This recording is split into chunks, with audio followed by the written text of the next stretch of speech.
다름이 없었는데요. 식사를 하던 제가 매운 청양고추를 먹고 있었는데 동서, 내가 매운 거 먹지 말라고 했지. 형님이 제 손에 있던 청양고추를 낚아채 가버렸어요.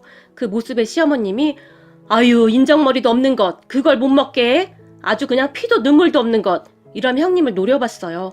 그런 시어머님과 형님은 굉장히 사이가 안 좋았는데 제가 결혼 전 시댁에 인사를 갔을 때 시어머님은 처음 보던 저에게 넌 성격이 아주 좋아 보이는구나. 우리 첫째 며느리는 성격이 아주 그냥 뭐? 라고 말을 하다가는 순간 멈칫했었는데요. 시어머님은 그냥 대놓고 형님을 미워했어요. 우리 형님 성격이 굉장히 똑부러지는 성격이에요.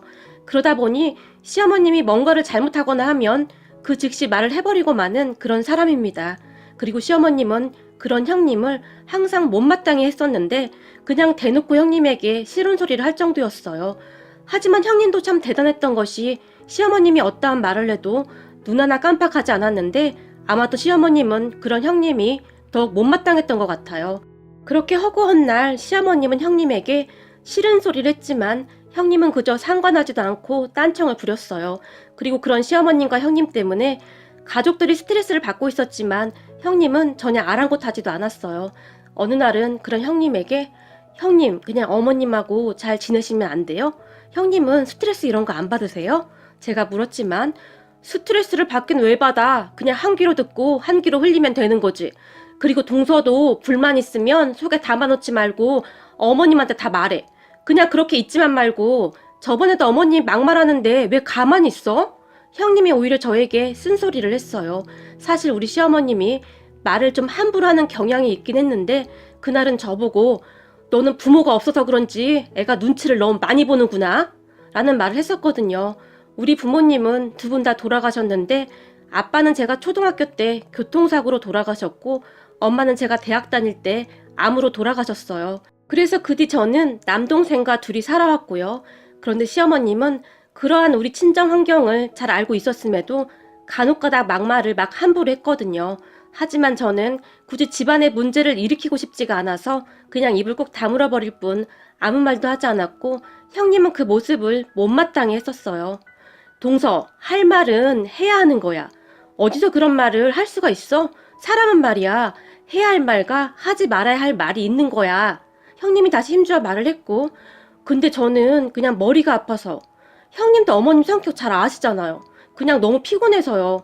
참고 말자 그러는 거죠 뭐. 제가 말을 했고 형님이 고개를 절레절레 흔들 뿐이었어요. 형님 말이 맞긴 합니다. 저는 형님처럼 당차지도 못했고 불만이 있어도 그냥 꿍하고 있는 성격이었거든요. 그 뒤에도 시어머님과 형님은 계속 투닥투닥거렸고 시댁은 하루도 조용할 날이 없다고 할 정도였어요. 대부분은 시어머님이 형님에게 당하곤 했는데 그럴 때마다 어김없이 제게 전화를 해서는 네 형님이란 인간은 왜 그렇게 싸가지가 없는 거니? 시어머님의 하소연이 시작됐고요. 그렇게 저도 하루하루 지쳐만 가고 있었는데 아무 상관도 없는 저에게 왜 전화를 해서 1시간씩이나 형님 험담을 해대는지 저는 이해할 수가 없었거든요. 사실 시어머님의 말을 다 들어보면 형님보다도 이건 누가 보더라도 시어머님의 잘못이 더 컸으니까요. 시어머님은 제가 같이 형님 험담을 하길 원하셨지만 저는 절대 그러진 않았어요. 우리 형님이 겉보기로 보기에는 좀 차가운 면이 있긴 하지만 사람은 진짜 진국이거든요. 그러니까 몇 년 전에 제 동생이 많이 아팠어요. 제가 결혼한 뒤 혼자 살던 동생이 어느 날 회사에서 쓰러졌다고 했고 저랑 우리 남편이 놀라서 병원으로 뛰어갔는데 동생은 병실에 누워있었고 며칠 동안 검사를 해보던 의사가 저를 보며 혹시 가족 중에 암 환자가 있었나요? 심각한 표정으로 물었어요. 네? 그게 무슨 말씀이세요? 저는 그때 의사의 말이 정말 너무너무 무서웠거든요. 저는 그렇게 놀란 채 있었고 옆에 있던 남편이 저기 장모님이 암으로 돌아가셨습니다. 의사에게 또박또박 대답을 했어요. 그리고 그런 남편의 말을 듣던 의사가 가만히 고개를 끄덕이다가는 암은 유전이 될 확률이 높은 병입니다. 라는 말을 했고 그런 의사의 말에 그런데 그런 말씀을 하시는 이유가 뭐죠? 제가 떨리는 목소리로 물었어요.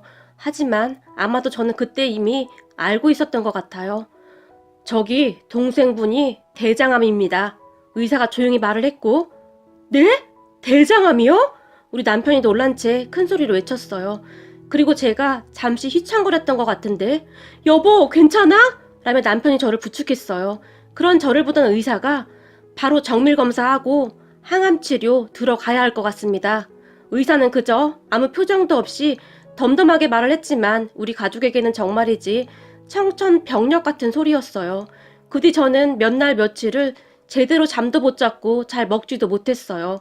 이미 엄마의 암투병을 옆에서 다 봐왔었던지라 그게 얼마나 힘든 일인지 잘 알고 있었으니까요. 그렇게 제 동생은 암투병을 시작했고 정말 고통스러워했어요.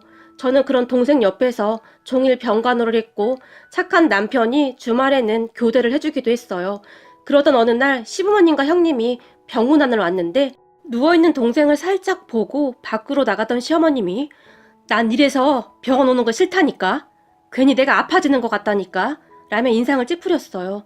그리고 그런 모습을 보던 남편이 엄마, 아픈 사람도 있는데 그게 무슨 소리야? 버럭 소리를 질렀어요. 아니 그렇잖아. 저 정도면 암이 집안 내력인 거다. 미쳐도 언제 어떻게 될지 모르는 거야 이거사. 그러니까 너도 당분간 애는 갖지 마. 시어머님이 병실 밖에서 말을 했고 제가 병실 밖으로 나가려다 그만 그 소리를 다 듣고 말았는데요. 그 상황이 어찌나 서럽던지 눈물만 뚝뚝 떨어졌어요. 그런데 그런 시어머님의 말을 듣던 형님이 어머님, 때와 장소를 가려서 말씀하셔야죠. 제발 말씀 좀 조심해서 해주세요. 시어머님에게 마구마구 쏟아내버렸어요. 뭐? 지금 너 시애미한테 뭐라고 한 거니? 얘가 보자 하니까 너 진짜 못돼 처먹었구나. 어디서 시애미한테 그런 막말을 해? 시어머님이 소리를 쳤고 지금 막말을 한 건 제가 아니라 어머님이세요. 동서랑 동서 동생이 친자식이었어도 그렇게 행동하셨을까요? 사람에게는 최소한의 도리라는 것이 있는 겁니다. 예의를 지키셔야죠. 위로는 못해줄 망정 지금 그게 할 소리세요? 형님도 지지 않고 시어머님을 나무랐어요. 그리고 그 모습을 지켜보던 시아버님이 여기서 소란 피우지 말고 빨리 가자고. 큰애야 너도 그만 가거라. 아픈 사람 두고 이게 뭐하는 짓이야. 시어머님을 모시고 병원 밖으로 나가셨고 제가 조용히 눈물을 흘리고 있었는데 형님이 다시 병실로 들어와서는 울긴 왜 울어. 지금 동생한테는 동서밖에 없으니까 눈물바람 하지 말고 정신 바짝 차려. 조용히 제 눈물을 닦아주었고 저는 그만 형님 품에 안겨서 펑펑 눈물을 흘리고 말았어요. 형님은 그렇게 한동안 저를 안아주었고 그 뒤에도 자주 병실에 들러서 동생과 제 건강 상태까지 체크했어요. 병원에 올 때마다 제가 먹을 것을 형님이 많이 준비해 오곤 했고 어느 순간부터는 제 동생과도 꽤 친해지게 되었는데 그날도 동생이 먹고 싶다는 것을 사서 병실로 들어왔어요. 형님도 힘드실 텐데 너무 애쓰지 마세요. 안 그러셔도 형님 마음 잘 알아요. 라며 제가 다시 눈물을 글썽이고 있었고 그런 우리의 모습을 보던 제 동생이 저기 고맙습니다. 근데 제가 호칭을 뭐라고 해야 할지 동생이 머뭇거리며 물었는데 여기서 내가 나이가 잘 많으니까 그냥 큰 누나라고 불러요. 우리끼리 있을 때는 그렇게 부르죠 뭐. 그게 뭐가 그렇게 중요하다고. 라며 형님이 활짝 웃었고 아니 그래도 사돈인데 어떻게 그래요. 동생이 수줍게 웃었는데요. 난 남동생이 없으니까 남동생 하나 생겨서 좋은데요? 라며 망고를 깎더니 자 먹어봐요. 망고 먹고 싶다고 했죠? 내가 완전 싱싱하고 맛있는 거 고르느라 마트 가서 몇 번을 보고 샀는지 몰라요. 항암 치료하려면 잘 먹어야 한다고 하니까 많이 먹어요. 라고 말을 하더니 동생 입에 망고를 넣어줬어요. 참 신기했던 것이 제가 뭘 좀 먹으라고 하면 입맛 없다며 잘 안 먹던 동생이었는데 우리 형님이 입에 넣어주면 넙죽넙죽 잘도 받아먹었어요. 그런 형님에게 어찌나 고맙던지 지금 생각해도 눈물이 앞을 가리네요. 형님이 저와는 조금 달랐던 것이 저는 아픈 동생 눈치 보느라 늘 노심초사였는데 형님은 달랐어요. 가끔은 강한 어투로 동생을 야단치기도 했는데 먹어야 해요. 의사가 그랬잖아요. 무조건 잘 먹어야 한다고. 라며 동생 입에 넣어주곤 했어요. 음식을 먹다가 동생이 토하기도 했지만 괜찮아요. 항암 치료가 원래 다 그렇대요. 그러니까 놀랄 거 없어요. 라며 강한 모습을 보였어요. 그렇게 형님은 병원에 자주 들렀는데 제가 다 놀랄 정도로 자주 왔다 갔다 하면서 챙겨줬어요. 남편도 그런 형님을 보며 그동안 형수님 말투가 워낙 냉랭해서 사실 불편했었는데 요즘 보니 형수님 진짜 대단해 보여. 앞으로 형수님한테 정말 잘하려고 라는 말을 할 정도였어요. 하지만 시어머님은 그 뒤 다시 찾아오지도 않았고 물론 전화 한 통도 없었어요. 다만 어느 날 시어머님이 남편에게 전화를 했는데 병원비는 어떻게 할 거야? 설마 네가 해주는 거 아니겠지? 라고 말을 했는데 그 목소리가 옆에 있던 제 귀까지 들려왔고 제가 남편의 휴대폰을 빼앗아 들고는 제 동생 보험 있으니까 걱정하지 마세요. 라고 말을 하고 전화를 끊어버렸어요. 정말 징글징글 하더라고요. 그런 시어머님에게 남편도 정이 떨어졌던지 내가 어릴 때부터 느낀 건데 엄마는 공감 능력이 많이 떨어지는 것 같아. 형이랑 내가 정상인 게 신기할 뿐이야. 라는 말을 할 정도였어요. 그러던 어느 날 시어머님이 저에게 정말 오랜만에 전화를 해서는 이번 내 생일은 어떻게 할 거니? 라고 물어왔고 그런 시어머님에게 참 어이가 없었지만 형님하고 상의해볼게요. 저도 동생 때문에 지금 정신이 없어서요. 제가 짧게 대답했고 암이 하루아침에 낫는 병도 아니고 그까짓 하루 시간 못 빼니? 시어머님이 퉁명스럽게 말을 했어요. 그러니까 형님하고 상의해본다고요. 근데 아마 저는 못 갈 것 같네요. 제가 지금 거기 가서 어머님 생신 축하해드릴 상황이 아니라서요. 제가 딱 잘라 말을 해버렸어요. 그때쯤 저도 기분이 상할 대로 상해 있었거든요. 그리고 그런 저를 보던 시어머님이 너도 네 형님 따라가는 거냐? 우리 집 며느리들은 애들이 왜 이렇게 싹퉁바가지들이야? 신경질적으로 전화를 끊어버렸어요. 그렇게 제가 형님한테 전화를 했고 형님 이제 곧 어머님 생신이시잖아요. 어떻게 해야 할까요? 지금 이 상황에 동서가 뭘 그런 걸 걱정해? 그냥 우리끼리 간단하게 식사나 하고 용돈이나 드릴 생각이야. 우리 남편이랑 서방님이 알아서 챙기는 것 같으니까 동서는 신경 쓰지 마. 근데 그게 지금 어머님이 전화해서 어떻게 할 거냐고 물어봐서요. 제가 눈치를 보며 물었는데요. 뭐? 동서한테 전화를 했어? 와, 진짜 대단하시다. 형님이 한마디를 하더니 더 이상 말을 잇지 못했어요. 그 뒤 형님과 남편이 시어머님에게 뭐라고 했던지 더 이상 연락이 오진 않았어요. 그리고 얼마 뒤 동생이 퇴원을 했고 우선은 수술은 잘 됐다고 했지만 암이라는 것이 다시 재발할 수도 있다고 의사가 말을 했기에 남편이 동생을 우선 우리 집으로 데리고 왔어요. 그렇게 동생은 조금씩 운동도 했고 식이요법도 병행하면서 조금씩 나아지고 있었어요. 혈색도 많이 좋아졌기에 우리는 다행이라고 생각하고 있었는데 그건 그저 우리의 착각이었을까요? 어느 날 제가 외출에 있었는데 동생이 울면서 전화를 했어요. 아무래도 뭔가가 이상하다고요. 동생의 말에 놀라서 집으로 뛰어갔는데 누나, 며칠 전부터 뱃속이 좀 이상한데 뭐가 잘못된 거 아닌가? 라고 물었고 우리는 급히 병원으로 갔는데 의사 말이 뱃속에 복수가 많이 찼다고 했고 다시 검사를 해봐야 한다고 했어요. 그런데 재발되었을 가능성이 많다는 말을 했고 의사의 말에 동생이 통곡을 하며 울었어요. 우리 엄마도 결국 재발돼서 돌아가셨기에 저는 그런 동생의 마음이 이해가 되었고 정말 가슴이 미어졌어요. 그렇게 동생은 다시 치료를 위해 입원을 했고 누나, 나 항암 치료 다시 받을 자신이 없어. 그리고 다시 받는다고 해도 완치가 된다는 보장도 없고 엄마도 결국 이라고 말을 하며 눈물만 뚝뚝 흘렸어요. 그때쯤은 저도 어떻게 해야 할지 알 수가 없었고 그저 눈물만 나올 뿐이었어요. 동생은 점점 병색이 깊어져 갔고 항암 치료 받는 것을 굉장히 힘들어했어요. 처음 치료를 받을 때야 아무것도 모르고 받았는데 그 힘든 치료를 다시 받아야 한다고 하니 겁을 잔뜩 먹은 채 눈물만 흘렸으니까요. 그런 동생을 보며 경준아, 누나가 정말 미안한데 누나를 위해서라도 좀 버텨주면 안 되겠니? 너도 알다시피 친정 가족이라고는 너 하나뿐인데 너까지 그렇게 되면 누나는 살아갈 의미가 없을 것 같아. 누나가 부탁할게. 제가 동생을 끌어안고 폭폭 눈물을 흘렸어요. 엄마까지 돌아가신 뒤 우리는 서로를 의지한 채 살아왔기에 더욱 애틋할 수밖에 없었어요. 하지만 암이라는 병은 동생을 그냥 놔두지 않았고 병이 더욱 심해져 갈 뿐이었어요.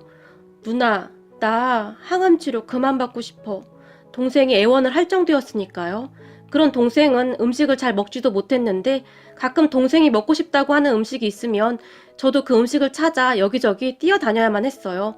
먹고 싶은 거 있다고 하면 그냥 다 먹이세요.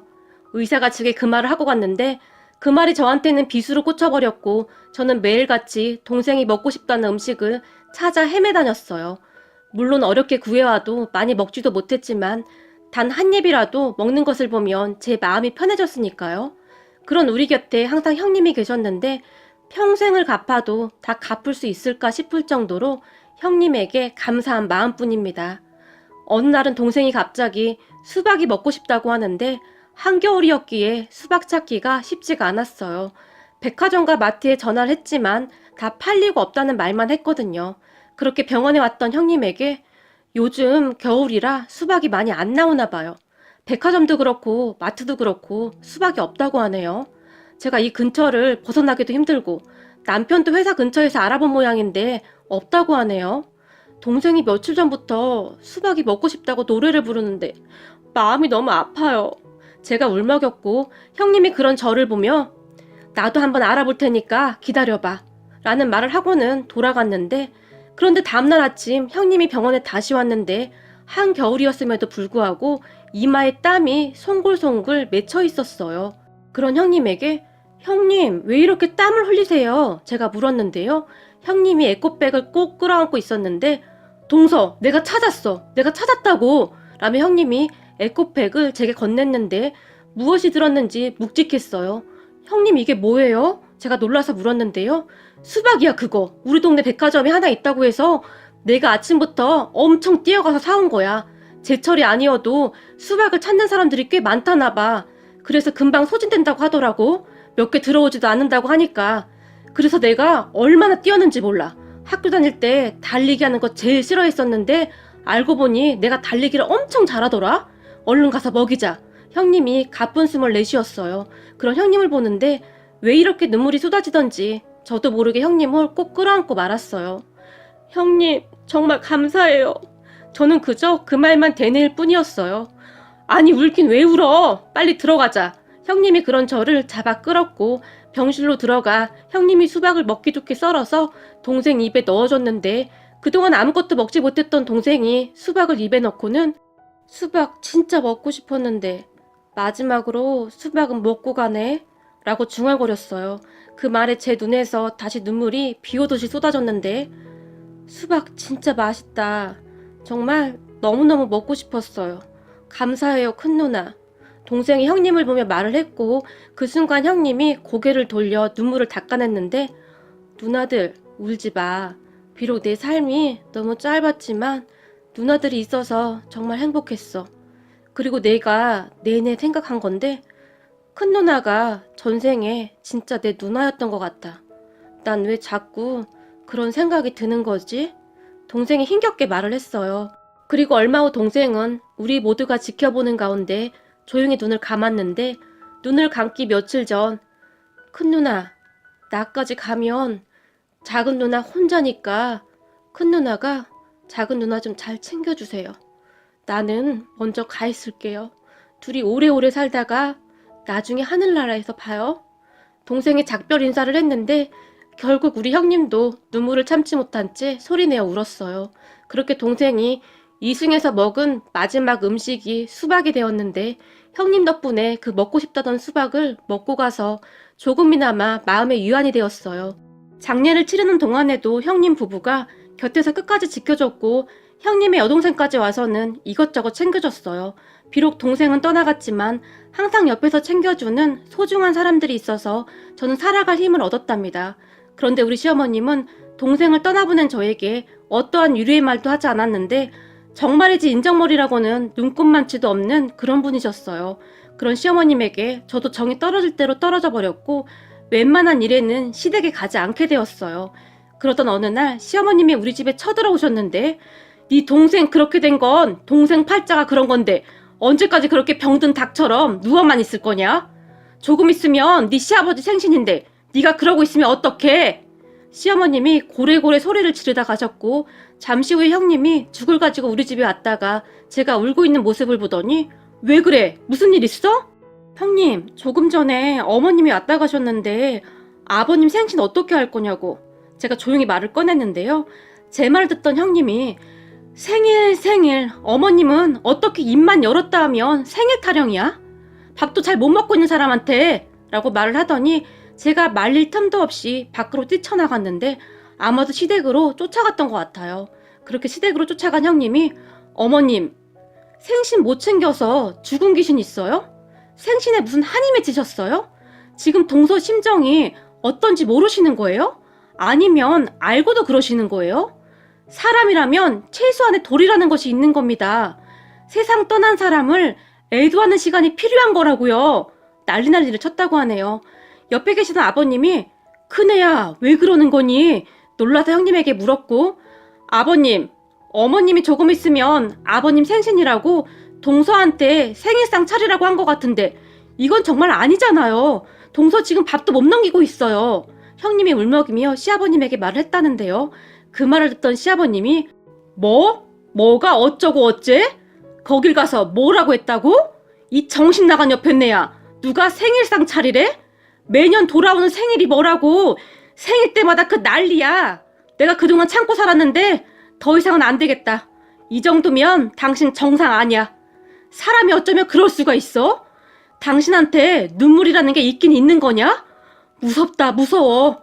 나도 무서워서 더 이상 당신하고 못 살겠으니까 이혼하자. 당신 하는 꼬락서니 보니 내가 아파도 모른 척할 여편네네. 시아버님이 고래고래 소리를 지르며 시어머님을 내쫓아버렸어요. 그리고 다음날 시아버님이 저를 찾아오셔서는 작은애야 미안하다. 나이 많다고 다 어른이 아닌가 보다. 어쩜 그렇게 철이 없는 것인지 내가 사과하마 라며 진심으로 사과를 하셨어요. 그리고 시어머님은 쫓겨나서 혼자 사는 이모님 집으로 갔다고 하는데 어느 날 저에게 전화를 해서는 얘, 네가 네 시아버지한테 말 좀 잘해줘라. 네 시아버지가 집 비밀번호까지 바꿔버렸어. 언제까지 이러고 있을 수도 없고 네가 잘 좀 말해주면 안 되겠냐? 라고 물었지만 어머님, 제가 말씀드린다고 아버님이 어디 듣기나 하시나요? 아버님 성격 불같으셔서 저도 무서워요. 저 바빠서 이만 끊을게요. 라며 전화를 끊어버렸어요. 그 뒤 시어머님은 정말 한참 동안 집으로 돌아가지 못하셨는데 어느 날 제가 시아버님에게 아버님 이제 그만하시고 어머님 들어오라고 하세요. 그래도 아버님과 형님이 항상 옆에 있어서 참 든든해요. 라고 시아버님에게 감사 인사를 했어요.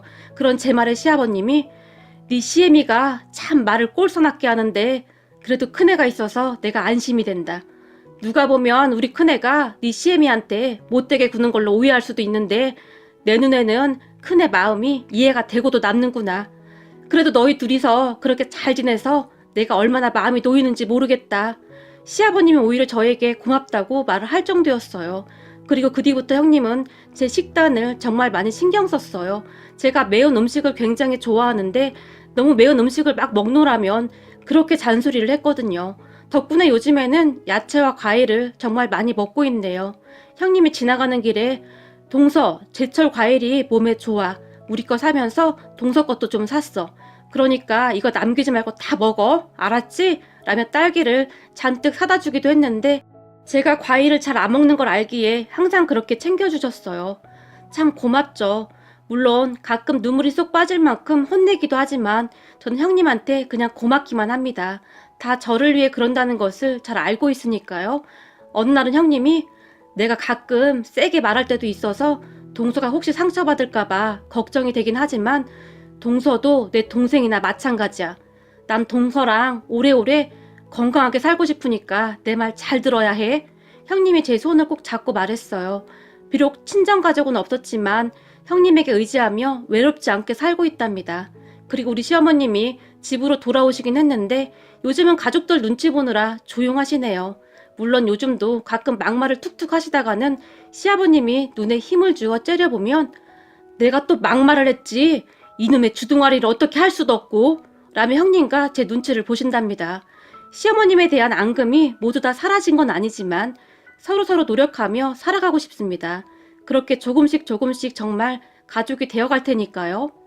형님, 항상 감사해요. 저도 형님한테 정말 잘하도록 노력할게요.